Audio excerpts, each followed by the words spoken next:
યુજીસીના નવા નિયમોનો વિરોધ દેશભરના અલગ અલગ રાજ્યોમાં જોવા મળી રહ્યો છે।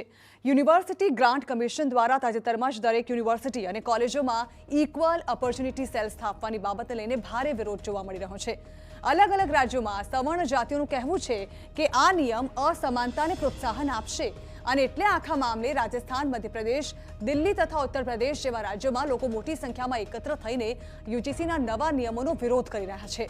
લોકોનું કહેવું છે કે આગામી દિવસોમાં આ મુદ્દે ફેરફાર કરવામાં ન આવે તો તમામ શૈક્ષણિક સંસ્થાઓમાં પણ વિરોધ થઈ શકે છે। ટીવી સ્ક્રીન પર 4 અલગ અલગ રાજ્યોમાં એક સમાન દ્રશ્યો જોવા મળી રહ્યા છે, જ્યાં ધીરે ધીરે વિરોધી જે આગ છે તે વિકરાળ સ્વરૂપ ધારણ કરી રહી છે।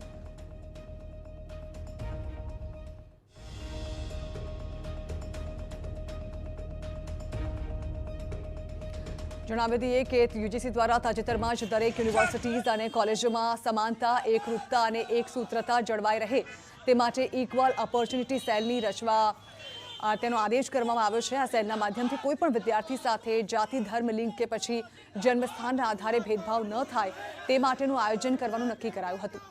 યુજીસીએ 2 સપ્તાહ પહેલા ગેજેટ બહાર પાડીને ઇક્વલ ઓપોર્ચ્યુનિટી સેલ એટલે કે સમતા સેલ કેવી રીતે કામગીરી કરશે, કેટલા સભ્યો રહેશે, વિદ્યાર્થીઓ સહિત કેવી રીતે ફરિયાદ કરી શકાશે, ફરિયાદ બાદ કોણ અને કેવી રીતે પગલાં લેશે તે સહિતની જોગવાઈ કરવામાં આવી છે। મહત્વની વાત એ છે કે સેલ બનાવવા માટે જે સભ્યોની નિયુક્તિ કરવાની છે તેમાં કોઈ બિન અનામત વર્ગના પ્રતિનિધિને સ્થાન આપવામાં નથી આવ્યું।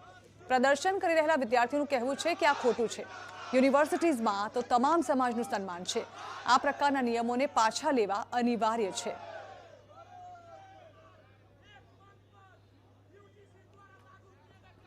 अगर विश्वविद्यालय में हर जाति धर्म के लोग पढ़ रहे हैं, कानूनी रूप से सुरक्षा देने के लिए जो पिछड़ों, अति पिछड़ों, दलितों के लिए व्यवस्था है, उस व्यवस्था का सब सम्मान कर रहे हैं, तो अलग से इस एक्ट को लागू करना एक तानाशाही मंतव्य है और इसको वापस लिया जाना चाहिए। तो अन्य एक विद्यार्थीए કહ્યું કે અમે બધા જ સાથે રહીને ભણીએ છીએ, બધા જ મિત્રો છે, તો પછી અમારી વચ્ચે તિરાડ પાડવાનો પ્રયાસ કેમ થઈ રહ્યો છે? मैं सरकार से ये पूछना चाहता हूँ, जब हम सब लोग एक साथ पढ़ रहे हैं, एक कॉलेज में पढ़ाई कर रहे हैं, तो सहपाठी हैं, मित्र हैं, सभी बिरादरी, सभी वर्गों के लिए एक साथ हैं। सर, इस तरह का कानून लाकर हमें आपस में लड़ाने का काम क्यों हो रहा है? ये सरकार ये सब क्यों कर रही है? एक तरफ आप कहेंगे कि एक रहिए, नेक रहिए, साथ में रहिए। हम किसी धर्म संप्रदाय की बात नहीं करते हैं सर, हम विद्यार्थी हैं, हम अपने विद्यार्थी की बात करते हैं। हमें साथ में रहना है, एक साथ मिलकर पढ़ाई करना है सब। सर, उसमें राजनीति क्यों ला रहे हैं? हमको ये नहीं समझ में आ रहा है।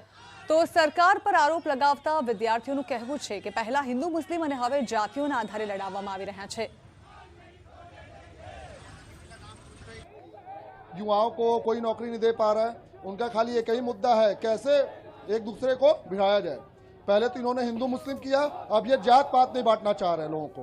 तो ये सौर समाज इतना बेवकूफ नहीं है कि बार बार इनको जिताएंगे और इनको गद्दी पे हम लोग बैठाएंगे, ये लोग बाद में हम ही लोग को चल के हम ही लोग के ऊपर लाठी चलाएंगे।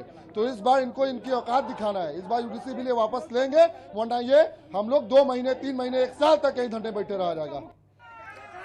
નવા નિયમોમાં કઈ કઈ બાબતોનો ઉલ્લેખ કરવામાં આવ્યો છે, જો તેની વાત કરવામાં આવે તો યુજીસીનું કહેવું છે કે નવા નિયમની જરૂર એસસી, એસટી અને અન્ય પછાત વર્ગના વિદ્યાર્થીઓની સાથે થતા જાતિગત ભેદભાવને રોકવા અને તેની પર નજર રાખવાનો છે।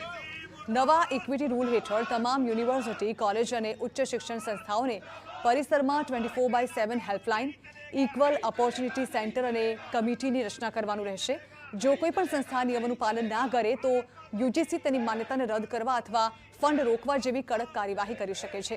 આ કમિટીમાં તમામ સભ્યો અનામત વર્ગના હશે।